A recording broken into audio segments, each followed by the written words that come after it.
Today on Forbes, how the leaders on the Forbes Power Women list prevailed in the face of a rough 2025.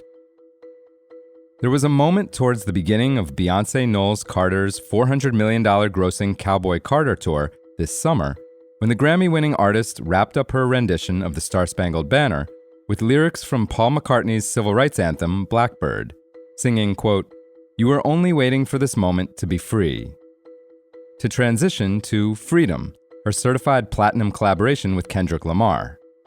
As she sang, the mega screen behind Knowles Carter flashed the words, quote, "Never ask permission for something that already belongs to you." It was a statement about ownership in country music, civil rights, and women reclaiming power, as another graphic showed in that set, all in just a few minutes. But coming from someone who has appeared on the Forbes list of the world's 100 most powerful women 15 times since its inception, it serves as a message for those feeling disempowered in light of the setbacks women faced throughout 2025. This last year was, by many metrics, a tough one for women. In the United States, nearly 500,000 women left the labor force between January and October, one of the largest drops in American history. Just 54% of companies, according to McKinsey and Lean In, are currently placing a high priority on helping female employees advance to higher positions, down from 90% who called this a priority just 4 years ago. Meanwhile, UN Women is sounding the alarm on the rise of online misogyny, reporting in June that the worsening toxicity of the so-called manosphere is seeping into broader culture and has severe implications for how women are treated. A warning that bore out in November when President Trump snapped at a female journalist, telling her to be, quote, "quiet, piggy."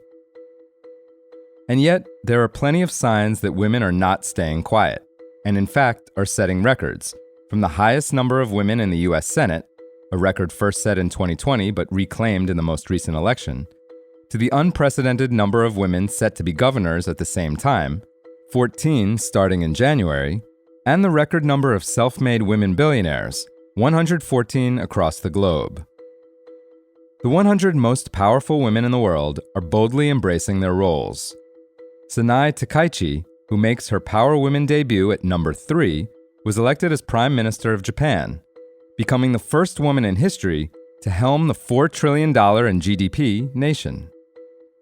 Already, she's rushed ahead with bold statements like this recent controversial one, referring to a hit anime and manga franchise, saying, quote, "Today, I would like to conclude my speech with a famous line from Attack on Titan. Just shut your mouths and invest everything in me."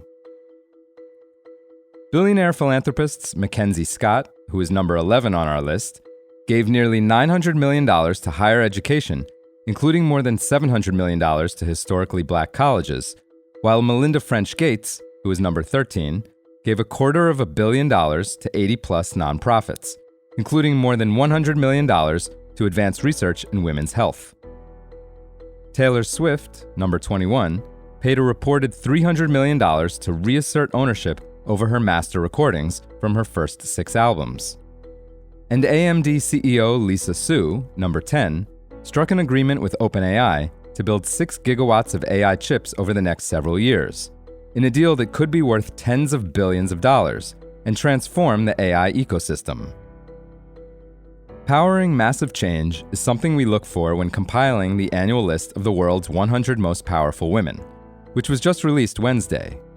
The 2025 Power List was, like its predecessors, determined by 4 main metrics: money, media, impact, and spheres of influence. For political leaders, we considered gross domestic products and populations. For corporate chiefs, revenues, valuations, and employee counts were critical. Media mentions and social reach were analyzed for all. The result? 100 women who command a collective $37 trillion in economic power and influence, via legislation, org chart, or example, over more than 1 billion people. And each one stands as an example of what it looks like to follow the advice Beyoncé blasted from the Cowboy Carter stage. For full coverage and to see the whole list, check out Maggie McGrath's piece on forbes.com. This is Kieran Meadows from Forbes. Thanks for tuning in.